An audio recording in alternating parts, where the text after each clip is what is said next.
Terima Ibu Vero, terima kasih. kasih. Oke, jangan Romo. jangan patah semangat, selalu semangat untuk belajar ya. Oh, iya saya mengagumi Romo. Oke, ya silakan Bu Vero. Bisa turun supaya kita naikkan yang lain. Oke, Fernando silakan. Selamat Atau malam jangan dulu, Romo. mungkin ada yang lain yang sudah di atas, tidak enak Oke, ini ini potong dulu. ya ini Risma, paman Kelly, TikTok Risma sama Kelly. Siapa dulu yang mau? Fernando, engkau tahan sedikit ya, karena mungkin mereka sudah dari tadi. Apakah mereka mau tanya? Kalau tidak tanya baru ke engkau. Siap Romo, baik-baik. Halo paman TikTok. TikTok apa nih? Lalu Bu Risma sama Kelly. Halo, ada yang mau ditanyakan? Halo, halo, monitor, monitor. Iya Romo, saya mau tanya dikit Mo. Oke, Risma dari mana Risma? Protestan atau Katolik? Dari Katolik, dari Pekanbaru Keuskupan Padang Romo. Oke, makanan Padang tuh enak ya. Iya Mo, nasi Oke, Padang. oke. Nasi Begini Padang. Mo, saya mau bertanya sedikit. Di Injil Yohanes ada dikatakan mereka yang belum apa tadi ya Romo? Bentar ya Mo. Mereka yang belum mengenal hukum Taurat ada akan dikutuk gitu Mo. Jadi yang saya tanya Ayatnya adakah mana? Bu Risma, mana ayatnya dulu? Engkau mana tadi ya Mo? ya engkau harus tarik. Lupa. Siapa di situ bilang ada yang tidak akan dikutuk? Bagaimana Ibu? Coba baik-baiklah. Di situ tidak ada kata kutuk situ. Oke, coba Ibu. Datangkan ayatnya dulu, kita baca sama-sama, oke? Iya. Tunggu Mo, tadi udah lupa Yohanes berapa tadi ya Mo? Karena Engkau tadi yang udah katakan itu, jangan sampai engkau framing kitab suci lagi, bahaya sekali. Jadi engkau enggak Mo, cuman saya tanya, adakah hukum Taurat menghukum seseorang gitulah Mo, pertanyaannya begitu. Ada saya Ibu baca ambil di dulu ayatnya supaya kita clearkan ayatnya dulu, Ibu. Maksud saya seperti itu, jangan sampai kita omong tidak sesuai dengan yang di kitab suci, kan bahaya sekali. Nah, begini kan Mo, Yohanes sabar ya Mo. Yohanes, tenang saja. Yohanes 7 Yohanes Yohanes 7 7 Oh, ay- 51 ya. 51 itu saya. ayat mana teh? Ayat 49 begini Mo. Tetapi orang banyak ini yang tidak mengenal hukum Taurat, terkutuklah mereka.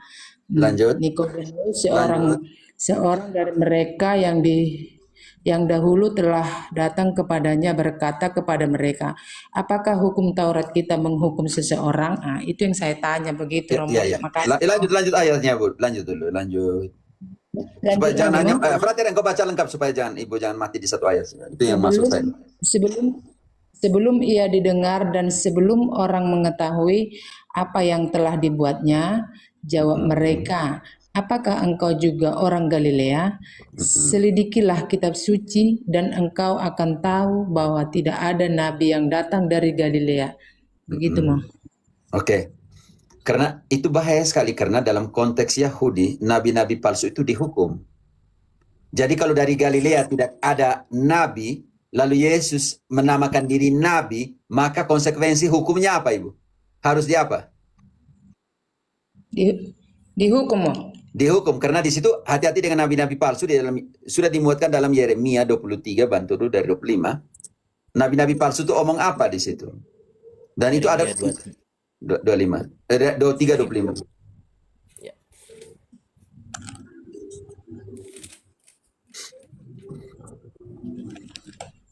Aku telah mendengar apa yang dikatakan oleh para nabi yang bernubuat palsu demi namaku dengan mengatakan, aku telah bermimpi. Sampai bila mana hal itu ada dalam hati para nabi yang bernubuat palsu dan yang menubuatkan tipu rekaan hatinya sendiri, yang merancang dan membuat umatku melupakan namaku dengan mimpi-mimpinya yang mereka ceritakan seorang kepada seorang, sama seperti nenek moyang mereka melupakan namaku oleh karena Baal. Langsung 32, langsung 32. Oke. Sesungguhnya aku akan menjadi lawan mereka yang menubuatkan mimpi-mimpi dusta. Demikianlah firman Tuhan.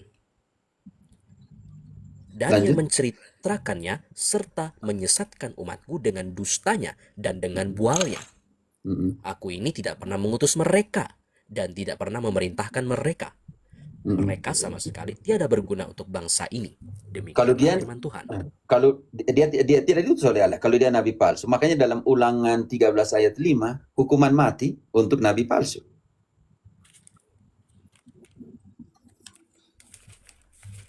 Sudah Ayat ditetapkan 13. dalam hukum Taurat. Ulangan 13 ayat 5. Suara saya besar kan, Pak Tar, kan? Yo, yo, yo. Nah, naikkan volume ya rekan-rekan yang mendengar ya.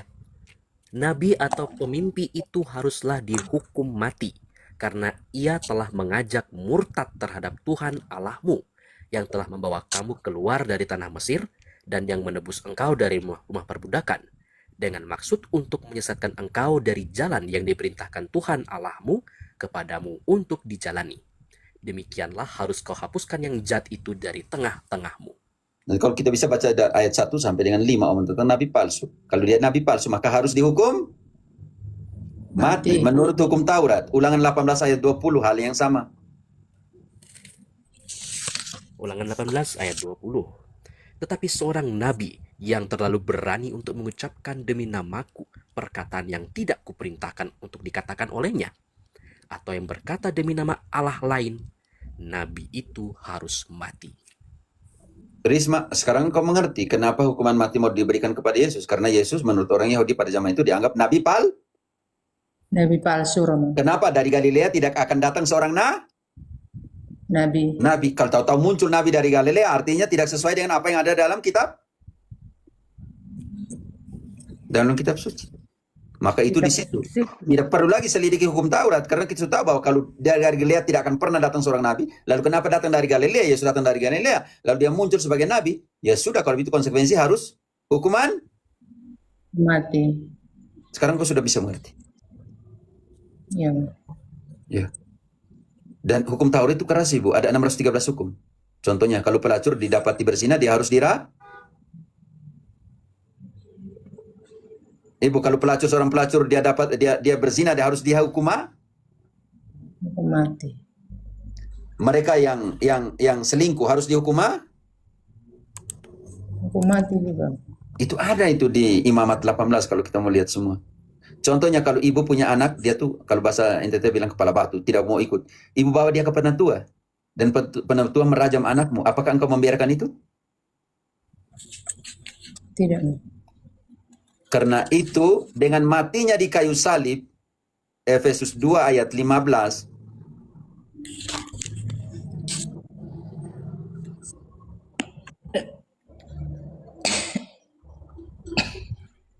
Valentinus, Efesus 2:15. Berarti ada minum kopi. Ya, siap, Romo. Oke. Valen pada Aku Thomas Special. Efesus 2:15. Oh. Sebab dengan matinya sebagai manusia, ia telah membatalkan hukum Taurat dengan segala perintah dan ketentuannya, untuk menciptakan keduanya menjadi satu manusia baru di dalam dirinya, dan dengan itu mengadakan damai sejahtera. Buat apa lagi? Karena dengan matinya kayu salib dia sudah menghapuskan hukum Taurat dengan segala ketentuannya karena sudah selesai. Yohanes 19 ayat 28. Supaya menggenapi semua yang tertulis. Sudah selesai di dia. Buat apa lagi lanjut? Oke. Yohanes 19 ayat 28. Sesudah itu, karena Yesus tahu bahwa segala sesuatu telah selesai, berkatalah ia, supaya genaplah apa yang ada tertulis dalam kitab suci. Cukup, Thomas, selesai.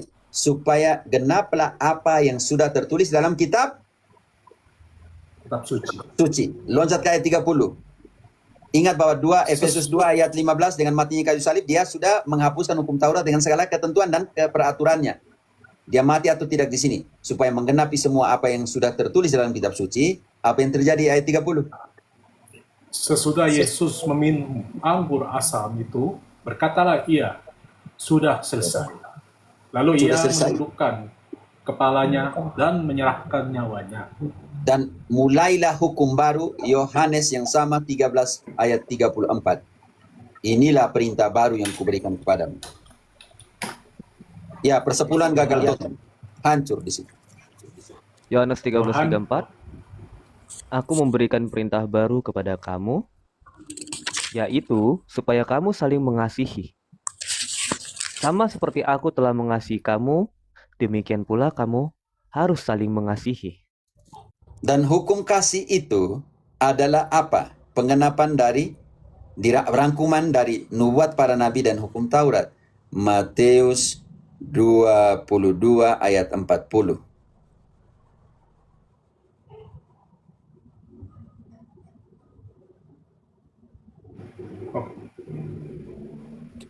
Oke, Matius 22:40.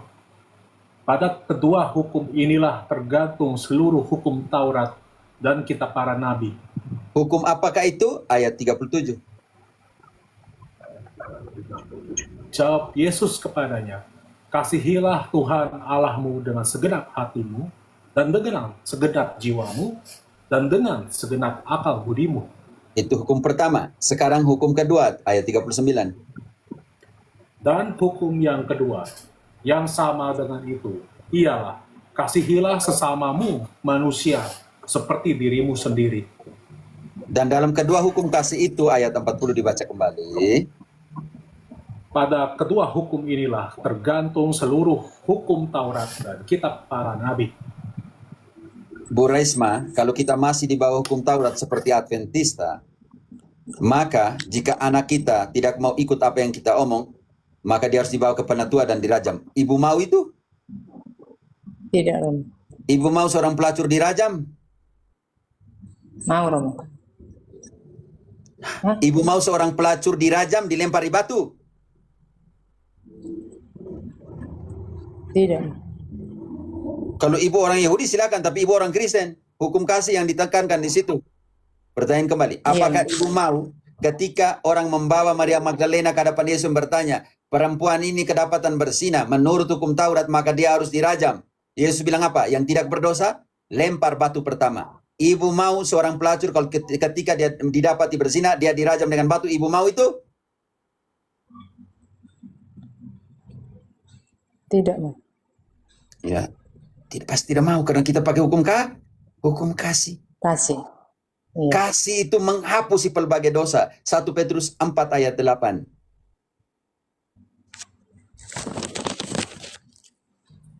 Oke, 1 Petrus 4 ayat 8. Tetapi yang terutama, kasihilah sungguh-sungguh seorang akan yang lain, sebab kasih menutupi banyak sekali dosa. Kasih menutupi berbagai macam dosa. Iya. Di dalam 1 Korintus 13 ayat 4-7 definisi kasih. Tidak usah baca kasih sabar, kasih tidak ingat kesalahan dan semuanya. Jadi itulah ibu. Jadi ketika ibu ambil ayat dari Yohanes tadi, posisi konteksnya apa? Oh, mereka menganggap Yesus bukan seorang nabi. Kalau dia bukan seorang nabi dan dia menamakan diri nabi, alasan karena dia tidak seorang nabi karena dia datang dari Galilea, dan menurut konteks historis dan semua mentalitas orang Israel, tidak seorang pun nabi datang dari Galilea. Makanya kalau Yesus datang dari Galilea dan mengatakan nabi, maka dia nabi palsu. Menurut hukum Taurat yang kita baca dari Ulangan, yang kita baca dari Yeremia, yang itu harus dihukum mati. Buat apa lagi periksa hukum Taurat? Kita sudah tahu bahwa tidak ada nabi dari Galilea, tahu-tahu muncul nabi.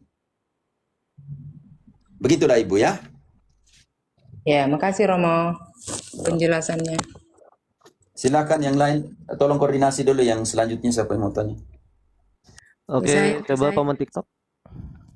Paman TikTok atau kalau Bro TikTok Fernando? Saya Paman TikTok ambil dulu, silakan.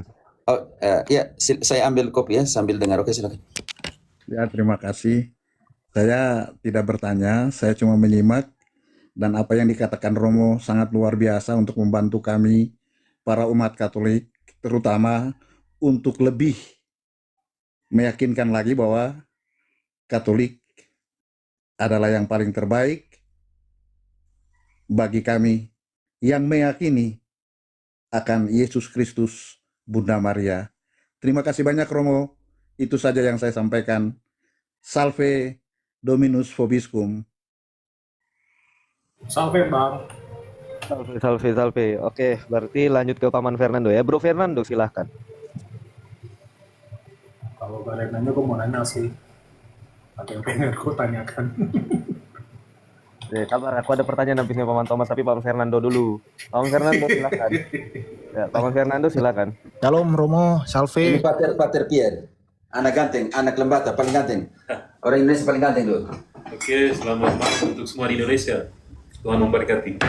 Oh, ini Fernando yang Protestan mau tanya, silakan sambil buat kopi. Siap Romo. Ya, lanjut saya dengar, saya dengar. Saya mau bertanya Romo. Saya dari Protestan GKI Romo. Iya, ya, engkau sudah naik tadi malam kalau tidak salah ya. Yang 2 hari lalu Romo. Oh ya, saya masih ingat. Oke, lanjut. Ya Romo. Jadi saya kan sudah menikah Romo. Nah istri saya ini latar belakangnya dia dari Gereja Lutheran HKBP Romo. Jadi kami sekarang sudah merantau di Jakarta dan kami sudah pindah gereja Romo, bukan dari gereja lama kami. Jadi istri saya mengajak saya ini ke gereja karismatik Romo. Nah, jadi saya ngikut-ngikut istri saya lah Romo, seperti itu. Nah, jadi saat ini saya jemaat dari gereja tersebut. Nah, gereja ini nih berada di bawah naungan Sinode Jemaat Kristen Indonesia JKI. Gereja ini punya visi yaitu gereja lokal yang relevan dengan dampak global dan misi membangun generasi yang berkenan kepada Allah serta dihormati manusia Romo. Dari yang saya pahami ketika saya mengikuti istri saya di gereja ini Romo, gereja ini hadir sebagai respon terhadap fenomena di mana banyak jemaat menjalani kehidupan bergereja sebatas formalitas ritual Romo tanpa mengalami relasi pribadi yang intim dengan Tuhan. Karena itu di gereja yang saya ini, yang baru ini menekankan keintiman pribadi dengan Tuhan dan pendekatan yang relevan dengan perkembangan zaman. Sehingga banyak jemaat merasa imannya bertumbuh dan hidupnya berubah secara nyata Romo. Nah, melihat hal ini, saya izin bertanya Romo, bagaimana pandangan gereja Katolik menilai fenomena ini secara teologis? Apakah pertumbuhan iman, perubahan hidup, dan pengalaman akan Tuhan di luar gereja Katolik dapat dianggap sebagai karya rahmat Allah yang sah? Atau justru terdapat kekurangan mendasar yang membuatnya perlu dirubah? Seperti itu Romo. Saya izin bertanya Romo. Oke. Terima kasih. Ada 2 prinsip, namanya prinsip kesetiaan perulangan dan kesetiaan kreatif. Kesetiaan perulangan ada kesetiaan yang mengulang yang sama. Kesetiaan kreatif adalah kesetiaan setia tetapi lebih kreatif dalam perkembangan zaman. Pertanyaan saya di sini, tetapi prinsip dasar tadi, visi tadi, coba engkau ulang lagi visi. Kita harus dalam pengertian kita harus selidiki apakah visi ini sesuai dengan yang dihidupi oleh gereja atau tidak, yang ada dalam kitab suci atau tidak. Kalau tidak, berarti tidak setia. Karena ketidaksetiaan adalah akar dari semua perpecahan. Engkau kembali lagi visi dari yang engkau masuk karismatik tadi atau apa yang engkau masuk tadi, dia punya visi apa? Visinya itu setahu saya Romo ya, gereja lokal yang relevan dengan dampak global. Misinya itu membangun generasi yang berkenan kepada Allah serta dihormati manusia. Seperti itu Romo. Sekarang kita uji visinya, apakah visi itu sesuai dengan kitab suci atau tidak? Oh, caranya apa? Kisah 2 ayat 42. Kesetiaan itu harus berpatok pada apa? Ya Romo. Kisah 2 ayat 42. Mereka bertekun dalam pengajaran rasul-rasul Tahan dulu. Pertanyaan saya untuk Fernando. Kalian bertekun dalam pengajaran para rasul?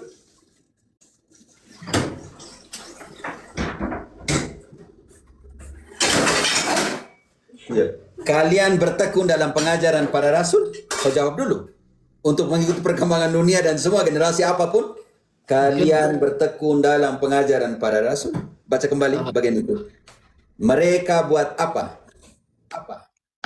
Mereka bertekun dalam pengajaran rasul-rasul. Pertanyaan saya untuk Fernando. Denominasimu bertekun dalam pengajaran para rasul? Saya sebagai awam Romo, saya tidak tahu jawaban saya benar atau salah. Tetapi yang jelas saya merasa mengikuti ajaran para rasul, yaitu saya mengimani Allah Tritunggal Maha Kudus, seperti itu Romo. Oke. Koreksi saya Romo kalau saya salah Romo. Sekarang engkau harus lihat bagian kedua dari ayat itu. Dalam persekutuan, Kalian berada di dalam persekutuan dalam satu gereja?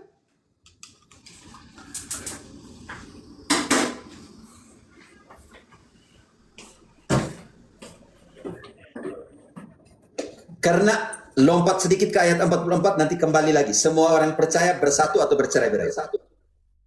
Semua orang yang percaya tetap bersatu. Ulang kembali ke ayat 42. Kalian tetap bersatu, sedangkan engkau dari HKBP ikut istri pasang ke tempat lain. Bagaimana persekutuan di sini?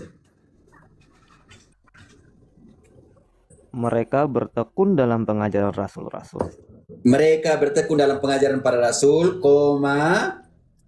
Dalam persekutuan. kalian berada di dalam persekutuan karena semua orang yang percaya tetap bersatu. Kalian berada di dalam persekutuan. Sekutu artinya satu. Dalam memecahkan roti dan berdoa.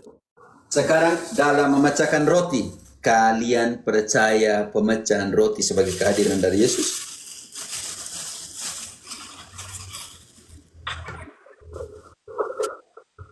Engkau jawab dulu kok, Fernando. Saya percaya Romo. Secara pribadi Romo. Saya percaya.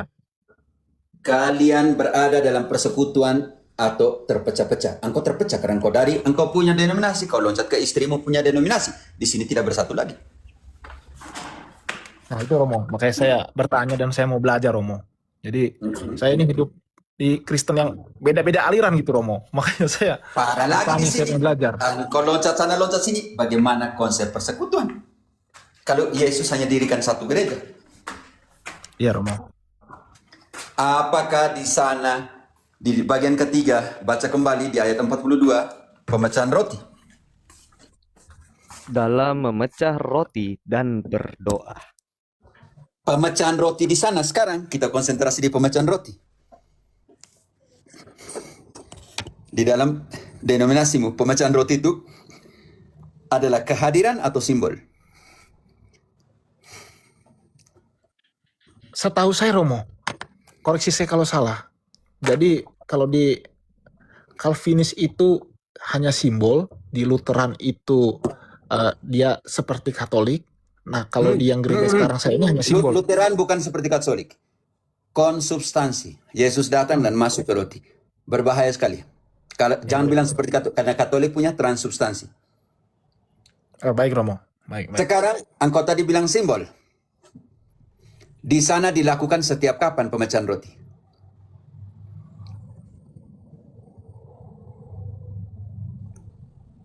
Di dominasi istrimu setiap kapan? Kan engkau kan Calvin toh? Sebulan sekali kalau nggak salah Romo. Di kitab suci bilang sebulan sekali atau setiap hari? Tidak tahu Romo, saya Romo. Ayat 46. Dengan bertekun dan sehati mereka berkumpul tiap-tiap hari dalam bait Allah. Mereka memecahkan roti di rumah masing-masing secara bergiliran dan makan bersama-sama dengan gembira dan tulus hati. Merayakan pemecahan roti setiap hari atau 1 bulan 1 kali di situ? Setiap hari Romo. Sekarang kisah 20 ayat ke-7. Setiap hari apa lagi? Kisah 20 ayat ke-7.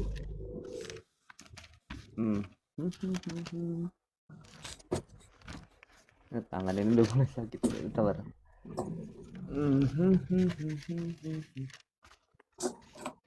Oke, ini ketemu 20 ayat ke-7. Pada hari pertama dalam minggu itu, ketika kami berkumpul untuk memecah-mecahkan roti. Tahan dulu, Valentinus. Fernando, setiap hari dan setiap hari Hari Minggu Romo. dalam konteks yang sangat sederhana pemecahan roti ini, Calvinis menggenapi bahwa pemecahan roti itu setiap hari dan setiap hari Minggu. Tidak. Dengan situ gugur. Engkau mau bilang apa untuk apa? Gugur. Belum masuk ke esensi dari pengajaran. Sudah gugur. Dari lihat saja setiap kapan mereka memecahkan roti. Saya belum masuk ke transubstansi, konsubstansi, saya belum masuk ke simbol dan lain sebagainya. Dari harinya saja. Sudah gugur atau tidak? Gugur. Bagaimana kamu bilang kamu setia kepada pengajaran para rasul? Kalau dari hal kecil seperti pemecahan roti setiap hari saja kamu tidak buat. Ya Romo, siap salah Romo. Dari hal yang paling kecil. Engkau bisa mengerti, Fernando? Mengerti Romo? Belum masuk ke esensi, substansinya.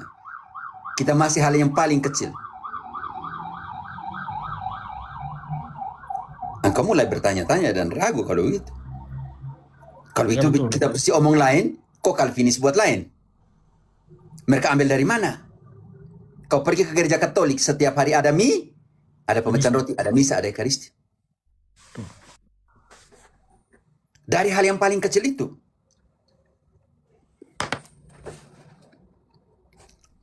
Lalu sekarang bertanya, Paulus setelah pertobatannya, dia buat apa?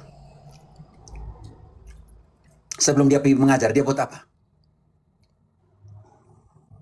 Engkau mau tahu? Paulus sebelum mengajar, dia bersatu dengan para rasul. Kisah 9 ayat 26. Kisah 9 ayat 26. Bukan Setibanya Tuhan datang tadi malam, kamu buat kamu punya gereja denominasi suka-suka. Paulus sebesar Paulus saja bergabung dengan para rasul, tinggal dengan para rasul. Setibanya di Yerusalem, Saulus mencoba menggabungkan diri kepada murid-murid, tetapi mereka semua takut kepadanya. Tahan dulu, Fernando. Paulus setelah pertobatannya bangun denominasi atau bergabung dengan para rasul? Bergabung. Lanjut ayatnya. Kita buktikan para rasul masih tidak mau terima karena dia dari pembunuh kan, dari pengajar, persekusi gereja. Bagaimana mungkin? Karena mereka tidak dapat percaya bahwa ia juga seorang murid. Lanjut. Namun, Barnabas menerima dia dan membawanya kepada rasul-rasul, serta menceritakan kepada mereka bagaimana Saulus melihat Tuhan di tengah jalan, dan bahwa Tuhan berbicara kepadanya, dan bagaimana keberaniannya mengajar di Damsyik dalam nama Yesus. Sekarang dia tinggal dengan para rasul atau tidak? Lanjut. Saulus tinggal bersama mereka di Yerusalem. Cukup. Setelah itu dia pergi mengajar. Dan dengan berani mengajar dalam nama Tuhan. Fernando, minum kopi. Artinya, Paulus memecahkan diri? Tidak, Romo.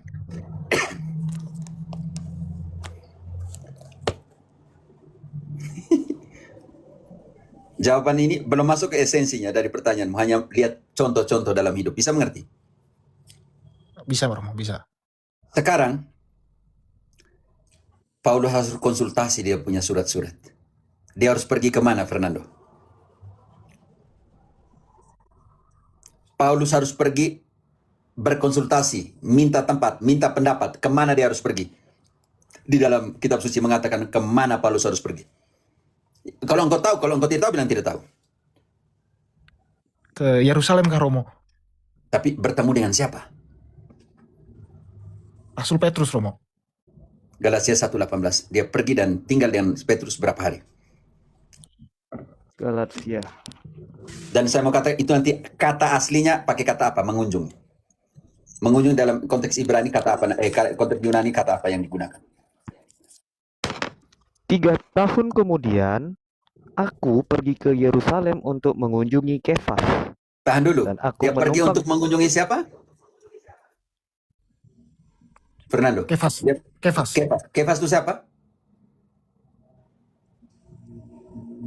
Petrus, Romo. Bantu dulu. Anggota Anda Kefas itu siapa? Yohanes 1 ayat ke-42. Yesus mengubah Simon jadi apa? Nanti pulang ke Petrus, Galatia. Ya, kita bantu dulu. Berarti pakai 2 lektor. Thomas, engkau buka Yohanes 1:42 supaya Valentinus engkau tahan di Galatia. Risma, Yohanes 1, Risma bisa tukar ke kalau sudah tanya supaya yang di bawah bisa naik. Yohanes 1:42. Iya, mohon turunkan saya, mau. Oke. Moderator. Ya, selamat malam ya, Romo. Yuk. Silakan Yohanes 1:42. Kenapa Kefas? ia membawanya kepada Yesus.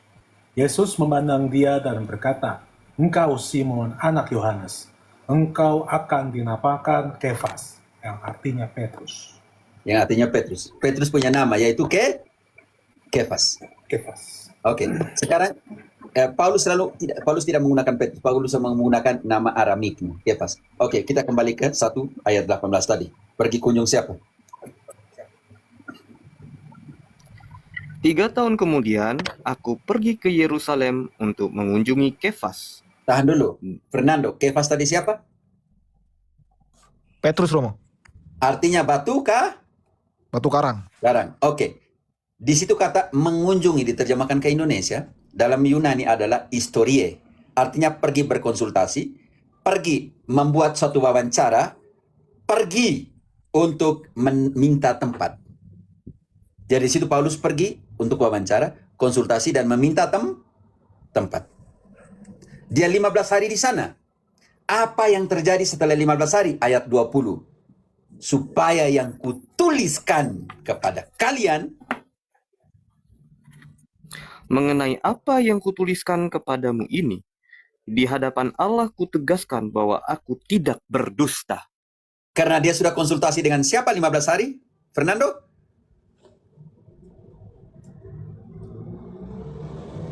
Petrus Romo. Engkau jangan mute kan? Karena dia sudah konsultasi dengan Petrus 15 hari, maka di ayat 20 dia mengatakan, supaya yang kutuliskan kepadamu adalah benar dan aku tidak Berdusta Romo. Hasilnya seperti apa? Petrus mengenal betul-betul suratnya. 2 Petrus 3 ayat 15-16. Dalam semua suratnya Paulus. Artinya Petrus mengenal suratnya Paulus atau tidak? Mengenal Romo. Iya. Karena dia 15 hari pergi Konsultasi Romo. Makanya di situ Petrus membela surat-surat Paulus. Jangan tafsir suka-suka. Hal itu dilakukannya dalam semua suratnya. Apabila ia berbicara tentang hal-hal ini, dalam surat-suratnya itu ada hal-hal yang sukar dipahami, sehingga orang-orang yang tidak memahaminya dan lemah Dari imannya. 15. Dari 15 dulu ya. Ya, karena supaya tahu Anggaplah. itu suratnya siapa. Engkau langsung 16 bagaimana? Anggaplah kesabaran Tuhan kita sebagai kesempatan bagimu untuk beroleh kesempatan, seperti yang telah dituliskan kepada kamu oleh Paulus, Tahan saudara dulu. kita. Fernando, seperti yang telah dituliskan kepada kamu oleh siapa? Paulus Romo. Oleh Paulus saudara kita. Oke, sekarang 16. Dalam tulisan-tulisannya atau dalam satu atau dalam semua tulisannya. Lanjut ayatnya. Hal itu dilakukannya dalam semua suratnya. Tahan dulu. Di sana digunakan kata semua suratnya. Dengan demikian, Petrus mengenal semua suratnya Paulus atau tidak? Mengenal Romo. Mengenal, penting sekali karena di situ dikatakan dalam semua suratnya. Lanjut, dalam semua suratnya. Apabila ia berbicara tentang hal-hal ini, dalam surat-suratnya itu ada hal-hal yang sukar dipahami, sehingga orang-orang yang tidak memahaminya dan lemah imannya memutarbalikannya menjadi kebinasaan mereka sendiri. Sama seperti yang juga mereka lakukan dengan tulisan-tulisan yang lain. Fernando tidak bisa tafsirkan Suka-suka. Petrus primus inter pares, ketua daripada Rasul mengatakan tidak bisa tafsirkan suka-suka surat-suratnya Paulus dan juga surat-suratnya yang lain. Karena itu, kalau engkau tanya tadi tentang denominasi istrimu, apakah punya 7 standar untuk mengikuti Santo Paulus atau tidak? Karena Paulus adalah Rasul bangsa-bangsa. Paulus menekankan 7 kriteria untuk ikut modelnya supaya sampai kepada Yesus. Untuk ikut contoh hidupnya supaya kita sampai kepada Yesus. Engkau tahu 7 kriteria yang ditekankan Santo Paulus? Belum tahu Romo. Sekarang kita uji yang ada di denominasi istrimu sesuai atau tidak sesuai. Baik, siap Romo. 2 Timotius 3 ayat 10. Kita baca semua 7 kriteria, setelah itu kita satu persatu kriteria ada di dalam denominasi istrimu atau tidak. Di dalam 2 karismatik Timotius. ada atau tidak. 2 Timotius 3 ayat 10, engkau telah mengikuti ajaranku, cara hidupku, tujuanku, imanku, kesabaranku, kasihku dan ketekunanku. Mulai pertama, Timotius, uskup, engkau telah mengikuti yang pertama. Cara hidupku. Itu yang kedua. Ajaranku. Paulus bilang, yang pertama, engkau telah mengikuti. Ajaran Cara Pertanyaan saya kepada Fernando, apa yang diajarkan oleh Santo Paulus?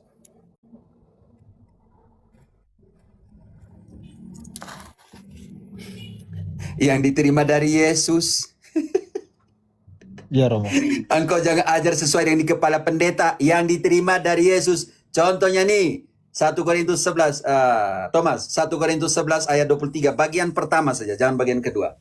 Bagian kedua tentang Ekaristi. Apa yang diajarkan oleh Santo Paulus? Ajaran apa yang diajarkan oleh Santo Paulus? 1 Korintus 11 ayat 23, bagian pertama. Sebab apa yang telah kuteruskan kepadamu telah aku terima dari Tuhan. Tahan dulu. Yaitu Sebab yang kuteruskan kepadamu, kuterima dari Tuhan. Ikutilah ajaranku. Apa yang diajarkan oleh Paulus? Yaitu yang diterima dari Pak Fernando. Dari Tuhan, Thomas. dari Yesus. Fernando. Yang diterima dari Tuhan. Lanjut ayatnya sedikit. Contoh kecil yang di ayat 23 tentang apa? Lanjut. Yaitu bahwa Tuhan Yesus pada malam waktu ia diserahkan mengambil roti. Melanjut. Dan sesudah itu ia mengucap syukur atasnya. Ia memecah-mecahkan dan berkata, Tahan dulu di "Inilah sini. tubuhku." Tahan di sini. Di sini dikatakan inilah tubuhku atau inilah simbol tubuhku. Lanjut. Inilah Mengambil roti, tubuhku. memecah-mecahkan dan mengatakan, Inilah tubuhku. Fernando, Calvin bilang simbol. Yesus di situ bilang inilah Tubuhku. kontras tidak. Bertentangan dengan perkataan Yesus atau tidak? Perintahnya Yesus atau tidak di situ? Iya Romo. Yesus bilang inilah tubuhku, Calvin bilang inilah simbol tubuhku. Kan jadi rusak. Ayat berikutnya, Yesus bilang, inilah darahku atau tidak? Demikian juga ia mengambil cawan sesudah makan, lalu berkata, "Cawan ini adalah perjanjian baru yang dimateraikan oleh darahku. Calvin bilang, simbol darahku. Langsung ke ayat 27. Kenapa bukan simbol? Ayat 27. Jadi barang siapa dengan cara yang tidak layak makan roti atau minum cawan Tuhan, ia berdosa terhadap tubuh dan darah Tuhan." Paulus bilang ajaranku yang kuterima dari Tuhan. Kalau kamu tidak layak, kamu terima roti dan cawan itu, kamu tidak layak tapi kamu terima, kamu berdosa kepada simbol atau berdosa kepada tubuh dan darah, Fernando? Berdosa kepada tubuh dan darah, Romo. Berarti bukan Bukan simbol. Sekarang ayat 29. Engkau harus mengakui atau tidak mengakui. Karena barang siapa makan dan minum tanpa mengakui tubuh Tuhan, ia mendatangkan hukuman atas dirinya sendiri. Kalau itu simbol, tidak perlu mengakui itu tubuh Tuhan. Engkau bisa mengerti? Ngerti Romo. Calvin bilang itu simbol. Di situ Paulus bilang ajaran yang diterima dari Tuhan, itu sungguh harus diakui sebagai tubuh Tuhan. Contoh ajaran yang Paulus punya. Paulus mengajarkan apa? Ekaristi menyelamatkan. Bantu dulu di Kisah 27 ayat 33-35. Ketika mereka berada di kapal karam, 14 hari tidak rayakan Ekaristi. Nanti Paulus bilang apa? Makan ini supaya kita selamat. Bukan kenyang. Oke. Ayat 33. Ketika hari menjelang siang, Paulus mengajak semua orang untuk makan. Katanya, "Sudah 14 hari lamanya kamu menanti-nanti saja, menahan lapar dan tidak makan apa-apa. Tahan dulu Karena Thomas. itu." Tahan dulu. Jangan dulu karena. Fernando, kalau engkau bertahan 14 hari tidak makan atau tidak mungkin? Fernando, mungkin, engkau Romo. bertahan. Tidak mungkin. Tidak mungkin, Romo. Tidak mungkin. Berarti kalau 14 hari tidak makan, engkau lapar atau tidak di situ? Lapar, Romo. Mustahil. Lapar. Iya. Tapi kita belum tahu makan sebagai makan untuk kenyang atau makan untuk keselamatan. Engkau mengerti di situ? Di situ Paham, Paulus Romo. bilang makan untuk kenyang atau makan untuk selamat. Lanjut dulu sedikit. Sebab itu, Thomas, Karena itu aku menasehati kamu, supaya kamu makan dahulu. Hal itu perlu untuk keselamatanmu. haleluya. Makan untuk apa? Untuk kenyang atau untuk selamat di situ, Fernando? Keselamatan, Romo. Bukti bahwa makan untuk selamat, ayat berikutnya. 1, rambut pun tidak akan. Tidak seorang pun di antara kamu akan kehilangan sehelai pun dari rambut kepalanya. Fernando, kalau kau ada orang yang tidak makan, dia punya rambut rontok. Iya, Romo. Ada orang yang tidak makan, dia rambut jatuh atau tidak mungkin? Fernando, kalau engkau lapar, kau punya rambut rontok? Iya, Romo.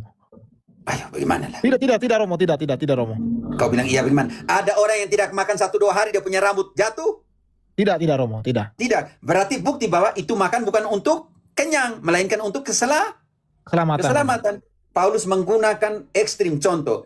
1 helai rambutmu tidak akan jatuh Tidak akan kalau jatuh. kamu makan ini. Apa yang harus dimakan? Ayat 35. Sesudah berkata demikian, ia mengambil roti, mengucap syukur kepada Allah di hadapan semua mereka, memecah-mecahkannya, lalu mulai makan. Cukup. Paulus merayakan apa di situ? Fernando, Ekaristi, Romo. engkau tahu Yesus juga merayakan Ekaristi yang sama hari Minggu setelah dia bangkit? Tahu Engkau bersama tahu? murid-muridnya, Romo. Dengan siapa dia merayakan Ekaristi pada hari Minggu setelah dia bangkit? Bukan malam Kamis Putih. Malam Kamis Putih itu, engkau baca, bantu dulu. Thomas, maksudnya storing ya. Valentinus kalau itu. Engkau baca dulu Lukas 22 ayat 19. Itu malam perjamuan terakhir. Lukas 22 ayat 19 cukup. Satu ayat. Kita coba. Oh ya, ini juga panggilan untuk pendeta siapa yang Paul itu yang Titi Hama atau apa tuh. Kalian tidak ada ajaran yang lain kan? Selain buat komentar tentang Titi saya. Handu, Pater. Titi Oh, bukan Handu. Titi Hama. Saya kira Hama Bereng karena dia punya komentar hanya macam Hama Bereng saja. Tolonglah, tapi dewasa kamu ambil kamu punya kitab suci, ajar kamu punya jemaat tuh daripada kritik yang saya ajarkan kepada orang Katolik. Bikin malu saja. Oke, lanjut. Pendeta punya kelas begini kan? Oke. Lalu ia mengambil roti, mengucap syukur, memecah-mecahkannya, dan memberikannya kepada mereka. Yang dibuat oleh Paulus tadi, Fernando, Paulus mengambil roti, mengucap syukur, memecah-mecahkannya, lalu mereka makan, sama seperti Yesus buat malam perjamuan itu. Iya, Romo. Terakhir? Betul. Oke. Setelah itu dia meninggal. Dia mati disalib, dikuburkan dan semua. Sekarang dia bangkit di bab 24 ayat 1. Hari apa itu? 24 ayat Ke-1 dulu. 1. Pagi-pagi benar pada hari pertama minggu itu, mereka pergi. Tahan dulu. Hari apakah itu, Fernando? Hari Minggu, Romo. Fernando, hari apa itu? Minggu, Romo. Oke, sekarang ayat 13 Valentinus. Hari yang sama mereka ke Emmaus atau tidak? Pada hari itu juga, 12 dari murid-murid Yesus pergi ke sebuah kampung bersama Emmaus. Bernama, bukan bersama. Valentinus baca kembali. Kau bilang bersama Emmaus. Kau, huruf ada di depan kau mata. Buat apa saya kritik lagi kalau begitu? Maaf Romo, lagi nggak pakai kacamata nih. Pada hari itu juga, 2 orang dari murid-murid Yesus pergi ke sebuah kampung bernama Emmaus. Fernando, hari yang sama atau tidak? Hari yang sama, Romo. Berarti hari apa? Minggu, Romo. Sekarang Yesus tiba dalam perjalanan. Baca ke-15. Ketika mereka sedang bercakap-cakap dan bertukar pikiran, Yesus sendiri mendekati mereka, lalu berjalan bersama mereka. Lanjut, ketika berjalan bersama, Yesus tanya apa? Langsung ke tujuannya. Yesus berkata kepada mereka, apakah yang kamu percakapkan sementara kamu berjalan? Lanjut. Mereka bilang apa? Apakah engkau ini?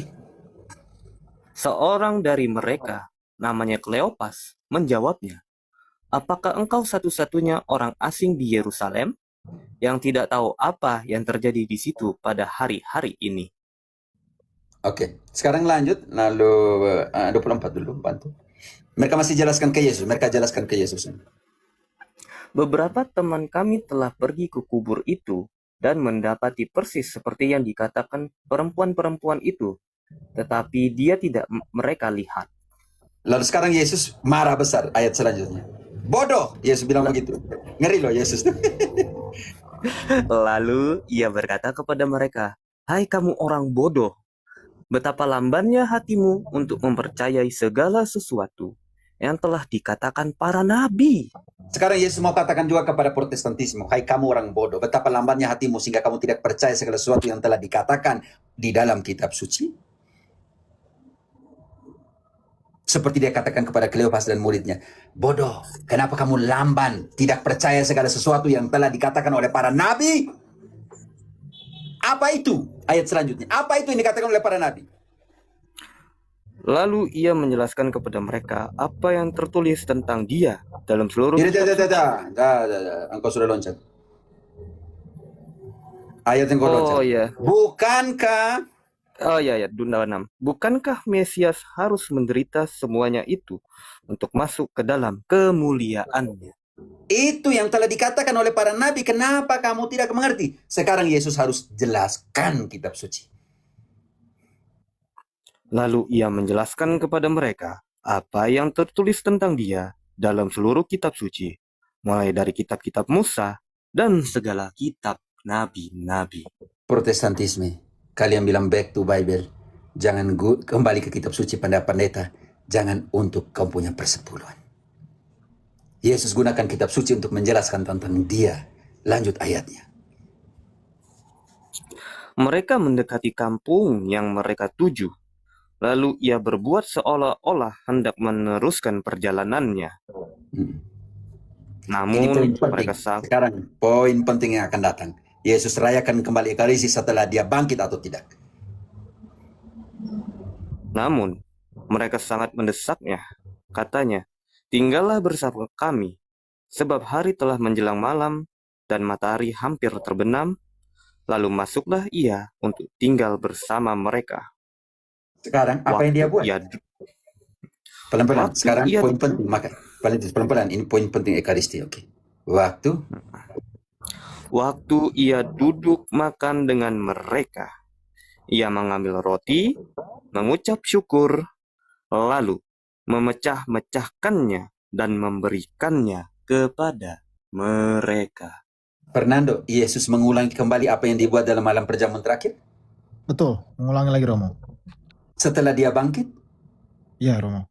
Dan pada hari Minggu dia merayakan? Iya betul Romo.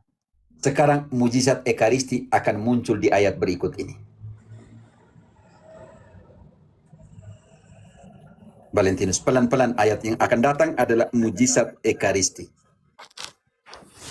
Ketika itu terbukalah mata mereka dan mereka pun mengenal dia. Tetapi ia lenyap dari tengah-tengah mereka. Fernando, ayat tidak mengatakan dia pergi, tetapi terbukalah mata mereka, sudah terbuka ini, dan mereka tidak melihat dia. Karena inilah tubuhku. Inilah korban Paskah yang kamu harus makan. Itulah mujizat Ekaristi. Kita tidak bisa lihat, tetapi dia ada di sana. Makanya di situ ayat dikatakan dia lenyap dari tatapan mereka karena sudah tinggal di situ. Transubstansi. Roti jadi dagingnya. Dia sudah ada di sana. Karena itu mereka mengenal Yesus karena dia menjelaskan kitab suci atau karena Ekaristi. Lanjut ayatnya.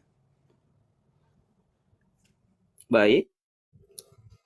kata mereka seorang kepada yang lain, bukankah hati kita berkobar-kobar ketika ia berbicara dengan kita di tengah jalan dan ketika ia meneringkan kitab suci kepada kita?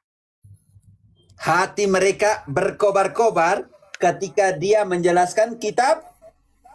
Fernando. Suci, Romo. Ya, Hati Romo. mereka hanya berkobar-kobar ketika dia berbicara dan menjelaskan tentang kitab, Kitab suci, Romo. tetapi itu belum membuat mereka mengenal Yesus, Romo. Yesus. Sekarang kita buktikan bagaimana mereka berdua mengenal Yesus. Lanjut ayat selanjutnya, mereka kembali ke Yerusalem.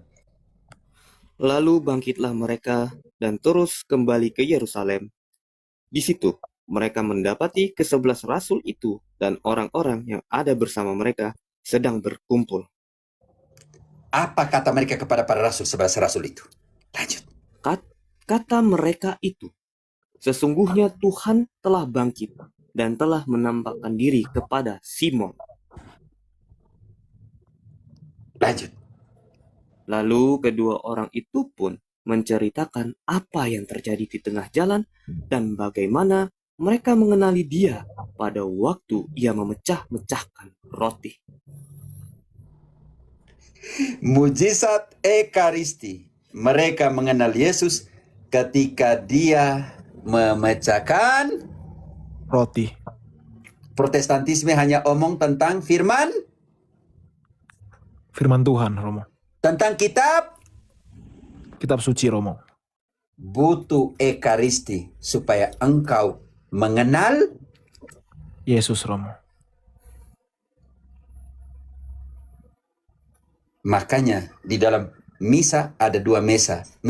Meja firman dan meja Ekaristi. Seperti dua orang murid ke Emmaus omong dengan Yesus tentang kitab suci dijelaskan. Setelah itu masuk ke dalam perjamuan Ekaristi, Romo. Sedangkan di Protestantisme kalian hanya pakai yang pertama. Yang kedua kamu bilang simbol. Sedangkan di situ sungguh-sungguh terjadi mujizat Ekaristi. Hati kita berdebar-debar ketika dia menjelaskan kitab suci, tetapi mata kita tertutup. Dan kita mengenal dia ketika dia memecah-mecahkan Roti.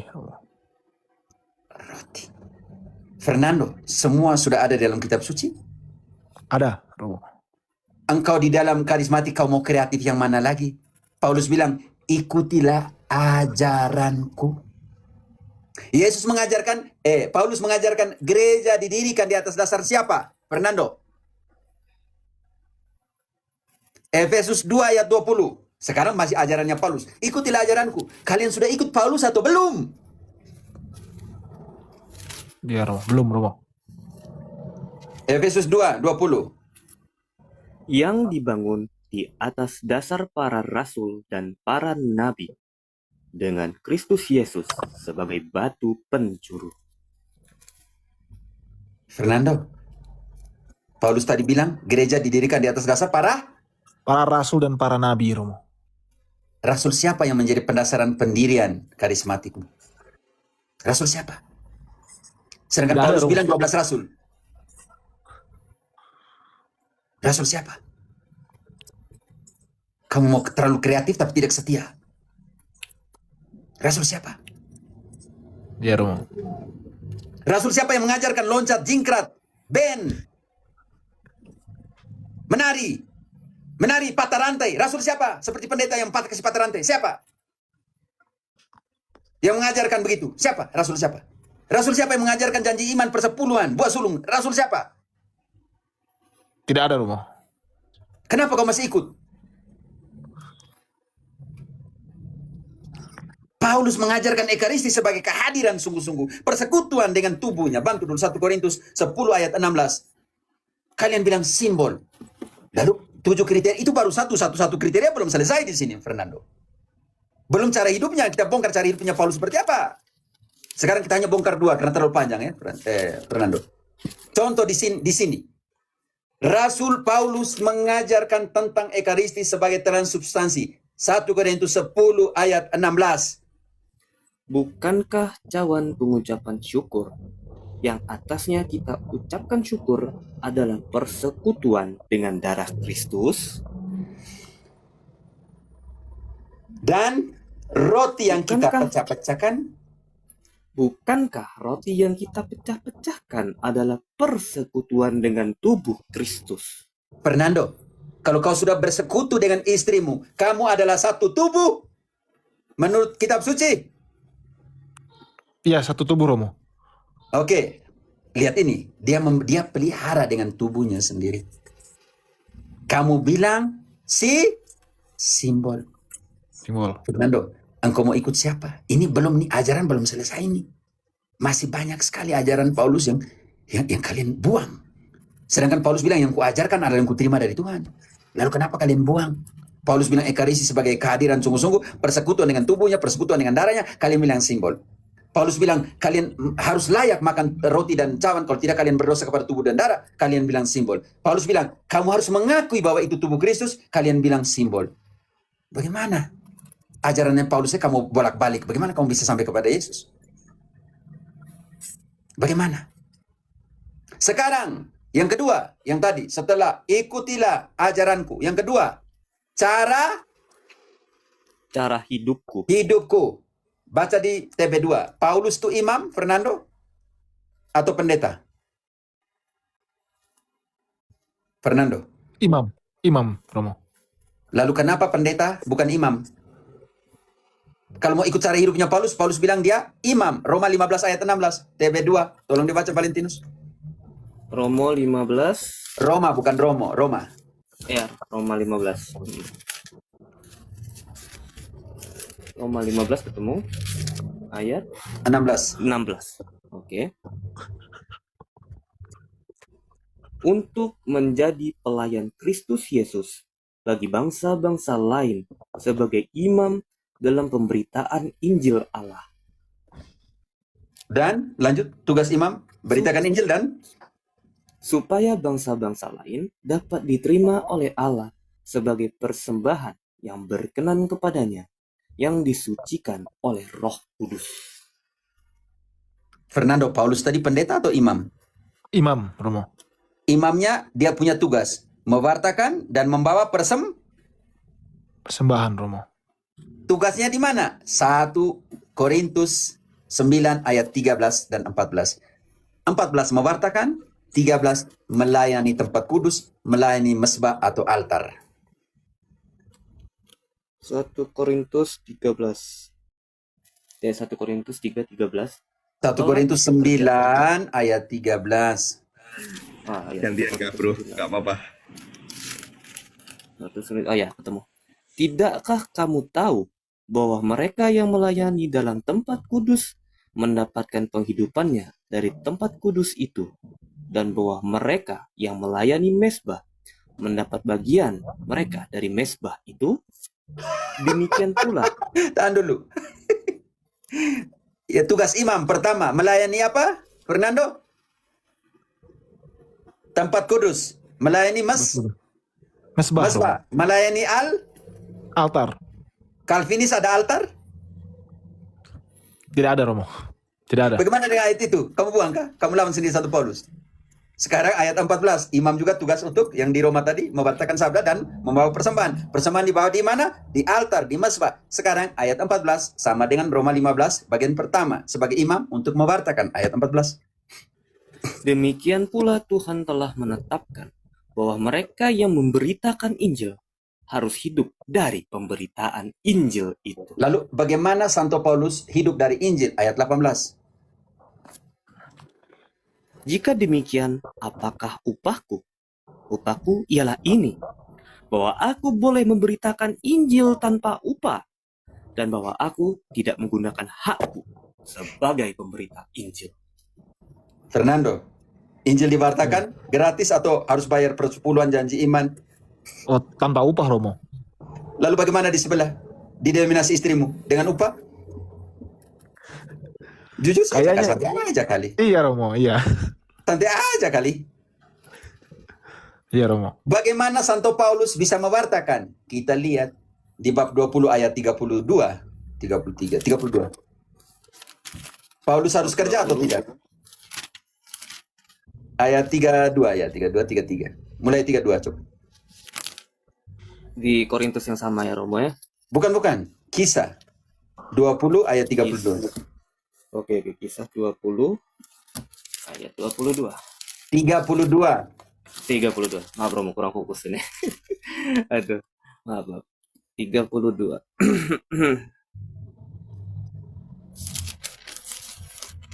Kurang fokus. Advertensia dari Santo Paulus. Tolong kisahkan setelah Yohanes. Iya, kepada 30 kepala batalion itu segera bergerak cepat. Kisah para Rasul 20. Ya, 20 nih Romo. Ayat 32. Tidak ada yang begitu ayat. Bantu dulu Paman Thomas. Paman Ini, tolong bantu dulu, aku udah mulai ngantuk nih kayaknya. Oke. Dan sekarang aku menyerahkan kamu kepada Tuhan dan kepada firman kasih karunia-Nya yang berkuasa membangun kamu dan menganugerahkan kepada kamu bagian yang ditentukan bagi semua orang yang telah dikuduskannya. Sekarang kita masuk ke cara hidupnya Paulus ayat 33. Perak atau emas atau pakaian tidak pernah aku ingini dari siapapun juga. Tahan dulu. Jambak si Stephen itu bilang Romo ini ikuti ajaran iblis.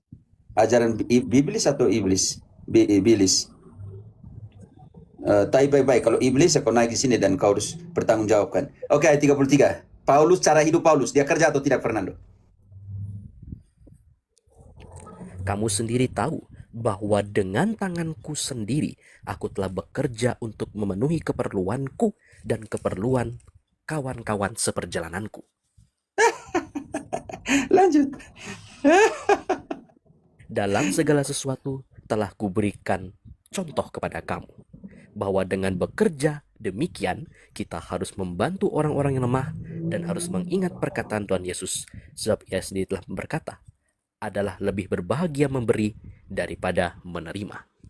Fernando, Paulus kerja supaya bantu orang lain atau Paulus pergi palak persepuluhan janji iman buah sulung? Yang pertama tadi Romo. Sebutkah? Dia kerja atau dia pergi palak? Kerjalah Romo. Pergi kerja. Tolong.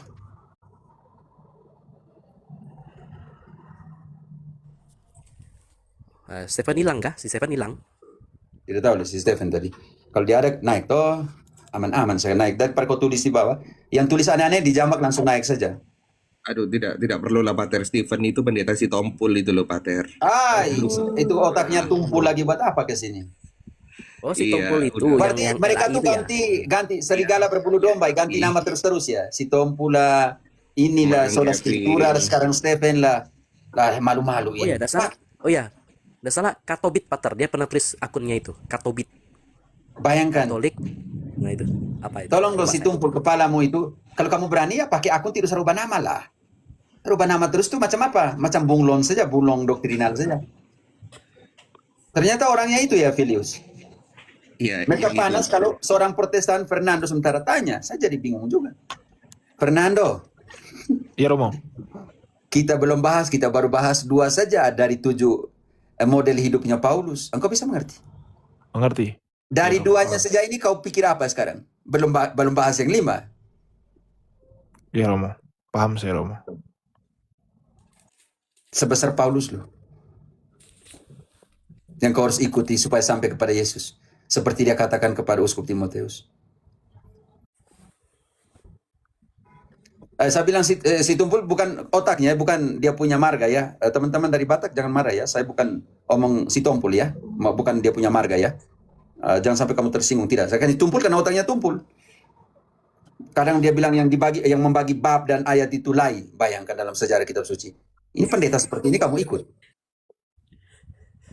Ya beberapa waktu lalu dia ganti nama Romo. Itu Katobit, Katolik apa gitu. Oh, begitu B-nya lagi tuh ya? Saya sensor ya. Nah itu. Oh, gila ya. Setumpulnya begitu, Ganti nama, setumpul Pak. otaknya. Ganti nama. Kenapa dia harus ganti-ganti nama? Itu orang yang tidak punya kepribadian. Seperti bunglon, orang yang tidak berani sebenarnya bunglon. menunjukkan kepribadian yang sebenarnya. Itu namanya bunglon doktrinal. Ganti warna suka-suka.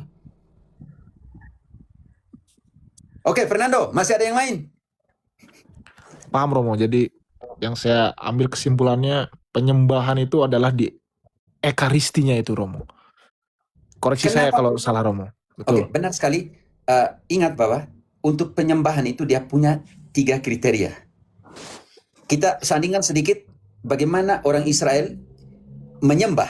Siapakah yang bertugas untuk melakukan itu? Oke, kita lihat, dan ibadah itu di dalam konteks kitab suci harus dirayakan oleh siapa? Bantu dulu kalau tidak salah. Frater atau Valentinus masih capek, atau Thomas atau Filius juga ada di sini. Filius boleh kesempatan. Ibrani Paman 9 Filas dulu, ayat, silakan. ya, Ibrani 9 ayat 6. Siapa yang bertugas untuk merayakan ibadah? Imam atau pendeta? Ibrani 9 ayat 6 ya. Demikianlah caranya tempat yang kudus itu diatur. Maka imam-imam senantiasa masuk ke dalam kemah yang paling depan itu untuk melakukan ibadah mereka. Tahan dulu. Siapa? Yang melakukan ibadah secara kitab suci, Fernando? Di dalam perjanjian lama, siapa? Imam, Romo. Imam. Oke, apa yang mereka buat? Keluaran 29 ayat 36-37. Apa yang mereka buat? Di sana tempat lahir beta, dibuai, dibesarkan bunda. 100% Katolik, 100% Indonesia. Tiap-tiap hari haruslah engkau mengolah seekor lembu jantan menjadi Tahan dulu. Tadi pemecahan roti dilakukan setiap hari atau tidak, Fernando? Tiap hari, Romo. Nah, sekarang ibadah kultusnya orang Yahudi tiap-tiap hari atau tidak? Kembali baca ayat 36. menjadi tiap-tiap hari haruslah engkau mengolah seekor lembu jantan menjadi korban penghapus dosa untuk mengadakan perdamaian, dan haruslah kau sucikan mezbah itu dengan mengadakan pendamaian baginya. Haruslah engkau mengurapinya untuk menguduskannya. Lanjut, barang siapa? 7 hari lamanya haruslah engkau mengadakan pendamaian bagi mezbah itu. Haruslah engkau menguduskannya, maka mezbah itu akan menjadi maha kudus. Setiap orang yang kena kepada mezbah itu akan menjadi kudus. Tapi siapakah mereka? Ayat 35. Maka haruslah kau perbuat demikian kepada Harun dan kepada anak-anaknya, tepat seperti yang kuperintahkan kepadamu. Selama 7 hari haruslah kau tapiskan mereka. Pertanyaan saya di sini, Fernando, siapa yang harus merayakan ibadah dalam perjanjian lama?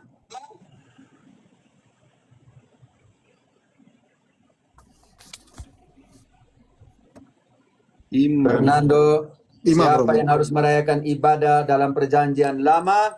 Imam, Romo. Dan mereka merayakan ibadah itu di atas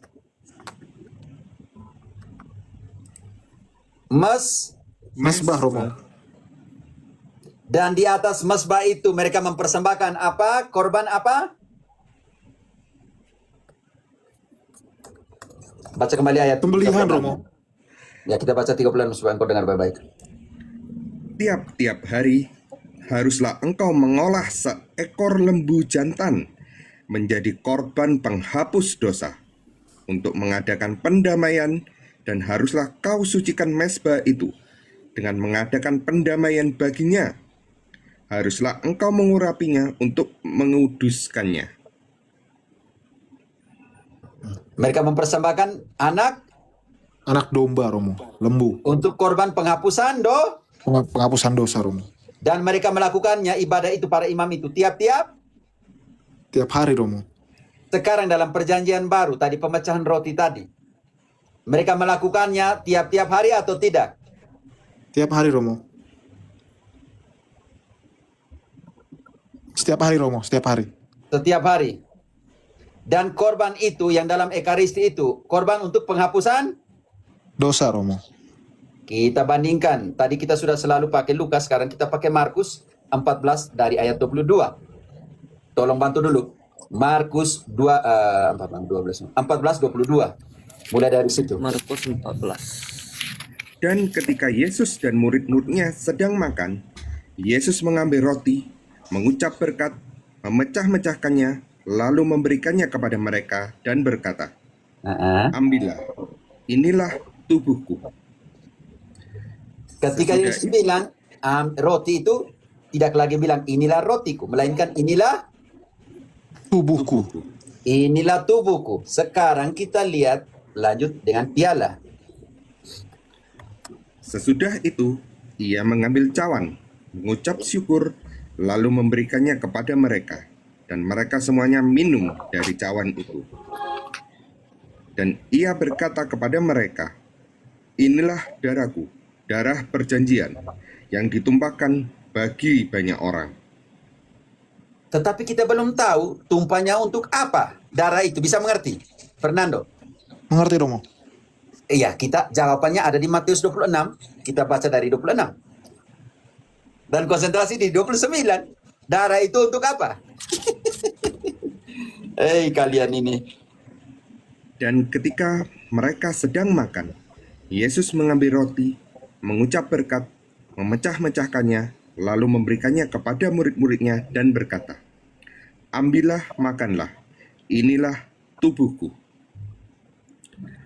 Sesudah itu, ia mengambil cawan, mengucap syukur, lalu memberikannya kepada mereka dan berkata, "Minumlah kamu semua dari cawan ini, sebab inilah darahku, darah perjanjian, yang ditumpahkan bagi banyak orang untuk pengampunan dosa." Imam-imam Yahudi membawa korban bakaran untuk korban penghapusan dosa Romo. Dosa. dan korban darah. Bisa mengerti? Sekarang di dalam perjanjian baru, Yesus mengambil piala dan mengatakan, "Inilah darah perjanjian baru, inilah darahku, darah perjanjian baru yang ditumpahkan kepadamu untuk pengampunan dosa Romo. dosa." Menggenapi apa yang dilakukan Musa di dalam Keluaran 24 ayat 8. Musa juga waktu itu ambil darah dan mengatakan, "Inilah darah perjanjian." Kemudian Musa mengambil darah itu dan menyiramkannya pada bangsa itu serta berkata, "Inilah darah perjanjian yang diadakan Tuhan dengan kamu berdasarkan segala firman ini." Matius 26 ayat 29. Penggenapan ada di sana. Yang tadi dibaca. "Akan tetapi aku berkata kepadamu, mulai dari sekarang aku tidak akan minum lagi." Kembali. Yesus mengambil piala. Baca dari 27. 28 berarti. Darahku. 28. Ya. "Sebab inilah darahku, darah perjanjian yang ditumpahkan bagi banyak orang untuk pengampunan dosa." Musa mengambil darah anak domba, binatang, dan memerciki orang Israel dan mengatakan, "Inilah darah perjanjian." Tetapi dari darah domba, binatang. Ekaristi adalah korban anak domba. Tetapi siapakah itu? Yohanes 1 ayat 29. Siapakah anak domba itu?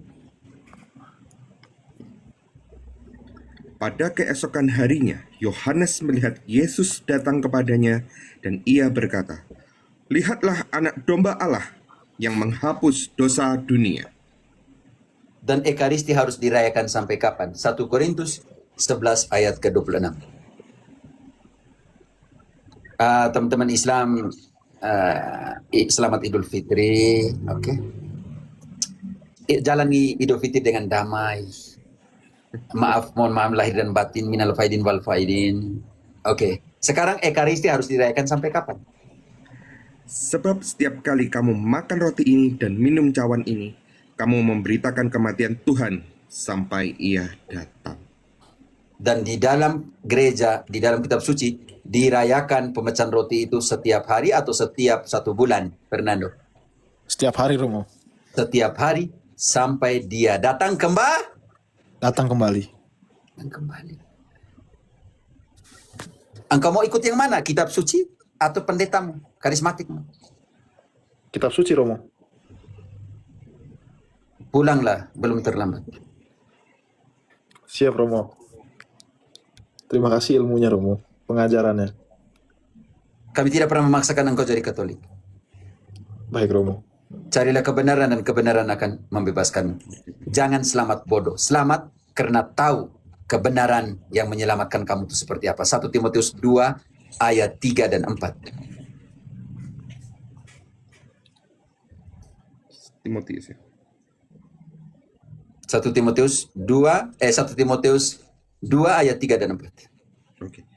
Itulah yang baik dan yang berkenan kepada Allah Juru Selamat kita, yang menghendaki supaya semua orang yang diselamatkan dan memperoleh pengetahuan akan kebenaran. Saudaraku Fernando, selamat, jangan selamat bodoh. Selamat karena tahu kenapa engkau selamat, karena tahu kebenaran. Baik Romo. Oke? Ya Romo. Lagi 15 menit saya mau makan siang. Ya Romo. Ada yang terakhir? Terakhir Romo. Sebelum ini Romo. Ini. Oh ya. Oh, sudah lonceng makan siang nih. Oh ya sudah Romo. Nanti saya mau bertanya lagi, itu aja Romo. Romo makan Sudah lonceng siang di bawah. Maaf ya, Koboi. Aduh kesian kamu dari tadi nih. Kel, minta maaf ya. Makanya naik tuh dari apalah, jangan naik yang sudah mau tutut baru naik lagi mana kamu? Pulang bertamu Romo. Kamu ya bertamu benar ya, hari ini Idul Fitri ya, benar ya. Iya. Oke, kita hari lain saya kalau begitu ya. Ya Romo, siap. Ya, Romo. Mohon maaf Romo kalau saya nanti sering naik banyak nanya ke Romo seperti itu. Oh, tidak apa. Penting sekali. Sangat terbuka supaya engkau jadi contoh Pak dari semua Protestan yang mau belajar. Bukan menjadi Katolik dalam pengertian mau jadi Katolik, tidak. Belajar. Free will-mu ada di situ. Ya Romo, siap. Free will-mu Saya mau belajar. ada di situ. Oke? Baik Romo. Daripada yang ada pendeta-pendeta, ada utusan pendeta-pendeta di bawah tuh yang taib, katolola, apalah. Saya pikir itu tidak dewasa. Kalau engkau mau naik seperti Fernando, seperti Kel, ini bagi saya lebih berharga. Atau Filius, atau Thomas. Thomas itu terkapar agnostik. Itu sejarahnya panjang. Sampai, buat apa Tuhan Allah. Valentinus dari Islam, Frater dari Islam. Filius terkapar dalam Protestantisme juga. Dan pulang ke rumah. Begitu ya. Terima kasih Oke. Romo. Tanyalah sepuas-puasmu dan kalau lagi live. Oke, teman-teman Katolik Baik, tolong ya. Sambil mereka bertanya karena mereka dari Protestan, dengan demikian kita juga sebenarnya seperti ini. Pertanyaan mereka dari ketidaktahuan itu membuat kita juga tahu. Banyak Katolik setelah itu bilang, ternyata seperti itu ya. Selama ini saya sebagai Katolik tidak tahu. Itu sangat membantu. Ini penting sekali. Dan saya, kalau ada orang-orang muda yang mau naik jadi lektor OMK, selamat datang ya. Selamat datang. Belajar. Tapi jangan belajar relativisme. Jangan belajar relativisme. Tidak ada guna kamu belajar bersekutu supaya lawan agama lain, tidak ada guna. Kenapa saya di sini beri peluang kepada Islam tetapi untuk dialog, bukan untuk debat, karena dari dua sudut pandang yang berbeda.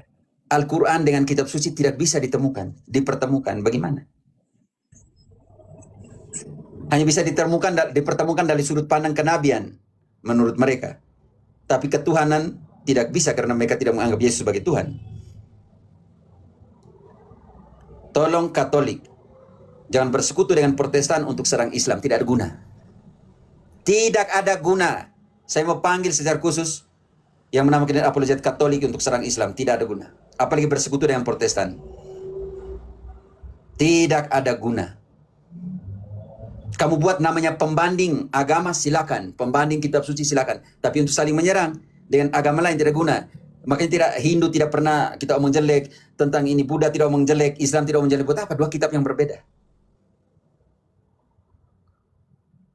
Kamu lanjutkan pewartaan dengan pembanding agama. Tetapi Katolik yang bersekutu dengan Protestan untuk serang agama Islam, saya menyayangkan Katolik-Katolik seperti ini. Sangat disayangkan kalau ada Katolik yang bersekutu dengan Protestan untuk serang Islam. Kalau kalian buat pembanding agama Al-Quran dengan kitab suci, silakan. Tetapi bersekutu dengan orang yang protes Katolik untuk serang yang lain, kalau itu kalian berdua ini apa? Tidak cocok juga. Kenapa kamu tidak selesaikan kalian berdua dulu? Kenapa kalian tidak, Protestan, ini loh yang disatakan dalam kitab suci. Kenapa kamu menyeleweng? Bersekutu dengan Protestan, bagaimana? Sedangkan Protestan mau belajar tentang yang benar dalam kitab suci seperti apa. Tolong, yang suka menamakan diri Katolik tetapi untuk serang agama lain. Kalau Protestan ya kalian protes maka harus luruskan kembali. Kalau dengan Islamis saya bilang apa? Al-Quran dan kitab suci sangat berbeda. Kita jelaskan 1000 kali juga mereka tidak akan mengerti. Karena pendasaran sangat berbeda kecuali mereka mau cari kebenaran. Seperti Valentinus, seperti Frater, silakan. Yang Katolik yang suka bersekutu dengan Protestantisme, yang serang Katolik lalu kamu pergi kerjasama lagi. Dalam hal doktrinal, memalukan sekali. Ini panggilan keras. Untuk yang menamakan diri Katolik tapi bersekutu dengan Protestan untuk serang agama lain. Kebetulan hari Ramadan di sini, Eli Dovitsa omong seperti ini. Katolik yang seperti ini Katolik relativisme. Katolik yang tidak berakar di dalam kekatolikannya, maka dia bersekutu dengan Protestan. Di manakah Protestantisme? Di dalam perang Levanto. Nonton tertawa Katolik dari luar ketika tidak diserang oleh Islam. Sekarang yang Protestan yang kita nih kerjasama dengan Protestan untuk serang Islam.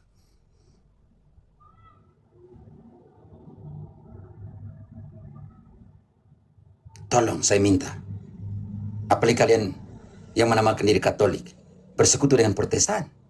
Sehingga pengajaran ini seperti ini tidak guna kalau itu. Kalau kamu kerjasama dengan itu untuk serang orang punya doktrin. Kalau yang Protestan memang saya harus serang karena memang miring semua dari kitab suci. Omonglah dialog antara agama, silakan kalian. Mau bedah antara Al-Quran dan kitab suci silakan. Tapi jangan pernah bersekutu dengan Protestan apalagi kamu terima uang dan lain sebagainya. Sedangkan saya menekankan pewartaan tanpa upah. Jangan sampai cintakan uang membuat imanmu jauh dari yang sesungguhnya. Baca dulu. Tutup dengan itu Valentinus. 1 Timotius 6 ayat 10. 1 Timotius 6 ayat 10. 6 ayat 10. Oke. Timotius 6 ayat 10. 6 ayat 10. Ketemu. Sebab akar segala kejahatan ialah cinta uang, dan karena memburu uanglah beberapa orang telah menyimpang dari iman dan menyiksa dirinya dengan berbagai duka. Protestan yang punya uang, Katolik tidak butuh uang.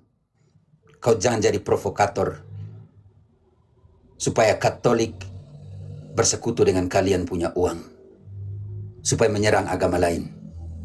Luruskan dulu Protestantismemu yang bengkok. Kembalilah kitab suci yang sesungguhnya. Kalian mungkin akan benci saya dengan pernyataan ini. Mungkin selama ini kalian mewartakan dan membenci saya, tidak apa, saya harus omong. Kebenaran, ya, tidak, selebihnya dari setan.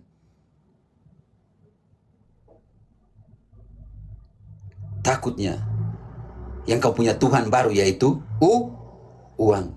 Cinta akan uang adalah akar dari semua kejahatan. Sebab itu banyak dari beberapa dari antara kita meninggalkan iman yang sebenarnya. Protestantisme, kalian yang punya ada uang. Uangmu bukan untuk menjadi alat provokasi. Lebih baik kamu bangun, kamu punya rumah untuk orang miskin, beri makan orang lapar, kunjung janda. Jangan jadikan uangmu supaya provokasi. Saya punya adik-adik saudara-saudara Katolik supaya bersekutu dengan kalian. Cukup. Kamu pikir kamu nanti mati masuk di mana? Yesus tidak tanya, kau berapa kali jadi provokator? Yesus bilang, di manakah engkau ketika saya telanjang? Di manakah engkau ketika aku lapar? Di manakah engkau ketika aku sakit dan tidak punya pakaian? Aku haus. Aku sebagai orang asing. Sebab siapa yang melakukan yang kecil ini, dia melakukannya untuk aku. Gunakan uangmu bukan untuk sarana provokasi. Gunakan uangmu untuk kegiatan sosial. Terlalu banyak anak yatim piatu yang membutuhkan. Terlalu banyak orang miskin, anak miskin yang tidak bisa bayar kuliah. Terlalu banyak penjaga, satpam dan lain sebagainya butuh sembako. Berilah dia. Daripada kau gunakan uang itu untuk provokasi. Katolik yang dibeli oleh uang sebagai sarana provokasi, bertobatlah juga. Bertobatlah juga. Belum terlambat untuk pulang.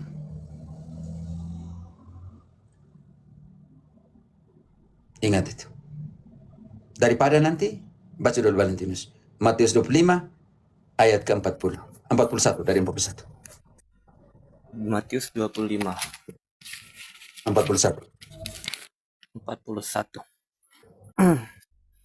Ia akan berkata juga kepada mereka yang di sebelah kirinya, enyahlah dari hadapanku, hai kamu orang-orang terkutuk, enyahlah ke dalam api yang kekal, yang telah disediakan untuk iblis dan malaikat-malaikatnya. Kenapa? Baca ayat selanjutnya. Kenapa kamu dibuang ke sana, ke tempat api yang bernyala, tempat yang disiapkan iblis dan malaikat-malaikatnya? Kenapa? Ayat selanjutnya. Sebab ketika aku lapar, kamu tidak memberi aku makan. Ketika aku haus, kamu tidak memberi aku minum.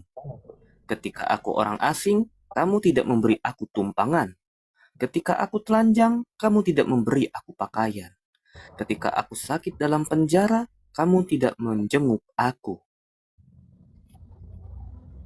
Mereka pun menjawab, Tuhan, kapan kami melihat engkau lapar atau haus, atau sebagai orang asing, atau telanjang, atau sakit, atau dalam penjara, dan kami tidak melayani engkau? Ia akan menjawab mereka, sesungguhnya aku berkata kepadamu, segala sesuatu yang tidak kamu lakukan untuk salah seorang dari yang paling hina ini, kamu tidak melakukannya juga untukku. Yang tidak melakukannya, masuk di mana tadi Valentinus? Di api yang bernyala. Tempat yang disiapkan untuk setan dan malaikat-malaikatnya. Gunakan untuk kebaikan umum. Kesejahteraan umum. Karena kita tidak mati bawa apa-apa. Kita lahir kosong, pulang juga kosong. Hidup itu seperti rekening bank, hanya bisa tarik dari apa yang kau simpan. Sudahkah engkau simpan untuk surga? Supaya bisa menarik di sana? Setiap kali melakukannya untuk yang kecil ini, melakukannya untuk aku. Saya tidak kontra siapapun. Saya hanya panggil pesan untuk para provokator. Gunakan uangmu untuk kebaikan umum, untuk kebaikan sosial. Kalau kau tidak tahu lagi mau buat untuk apa, jangan kau gunakan itu untuk provokasi. Bersekutu di dalam hal yang tidak baik, di luar kemanusiaan yang Kristus harapkan. Tolong. Ini panggilan juga menjadi kenabian untuk kita semua. Kalau yang keliru, ya kita bilang keliru. Apakah saya akan menjadi musuhmu ketika mengatakan yang benar? Pendeta-pendeta, kalau tugasmu hanya untuk menjual firman, untuk kepentingan perutmu, tolong baca kitab suci baik-baik. Untuk teman-teman pastor yang tidak punya waktu untuk mengajar, yang punya rekening atau apapun, tolong baca kembali kitab suci. Untuk awam-awam Katolik yang sudah merasa diri tahu semua, kita sama-sama belajar lagi. Saya ini tetap belajar. Kamu lihat buku-buku di belakang itu. Kamu pikir saya tidak baca buku kan? Baca kembali. Dan buku yang terakhir ini lagi dibaca ini. Bagus sekali. Trinitas sebagai sejarah. Tritunggal Maha Kudus sebagai sejarah perjalanan orang Israel sampai perjanjian baru. Hebat, bagus sekali. Selama ini saya tidak pada dari segi itu, oh ternyata dari konsep hidup. Wow, beda ya. Oke, semangat, teman-teman. Tolong, jadi terang kecil untuk yang lain. Saya ini orang buta, berdosa seperti kalian. Anekdot ini yang menjadi mungkin inspirasi untuk kita semua. Suatu malam seorang buta dia menyalakan obor. Semua orang di kampung itu marah. Kau kan buta, kenapa kau nyalakan obor? Itu tidak berguna bagimu. Apa kata orang buta itu? Saya tahu saya buta, saya tidak bisa melihat. Tetapi nyala obor ini supaya kalian bisa lihat jalan. Bukan supaya saya bisa lihat jalan. Karena saya yang berdosa ini, teman-teman seperti kita yang berdosa masih kurang ini. Jadilah pelita kecil supaya orang lihat jalan. Jangan kita jadi penghalang, pemfitnah, penggosip dan lain sebagainya, tidak ada guna. Tuhan Yesus tidak akan tanya, kamu berapa kali kau buat gosip dalam hidupmu?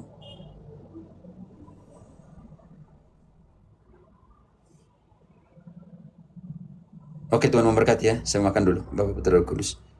Amin. Jangan marah. Ada yang marah karena saya punya pernyataan, ya saya minta maaf juga sebagai manusia. Tapi harus omong-omong lah. Supaya kita kembali lagi kepada yang benar. Terima kasih Oke. Romo. Terima kasih. Berarti dan Thank you kawan-kawan. Romo, thank you. Terima kasih, Romo. Valentinus Filius, Kel, minta maaf, Koboy, dan Mitchell, minta maaf. Yang untuk teman-teman Protesan yang mendengarkan ini juga Horas, salam untuk kalian semua. Carilah kebenaran, kebenaran akan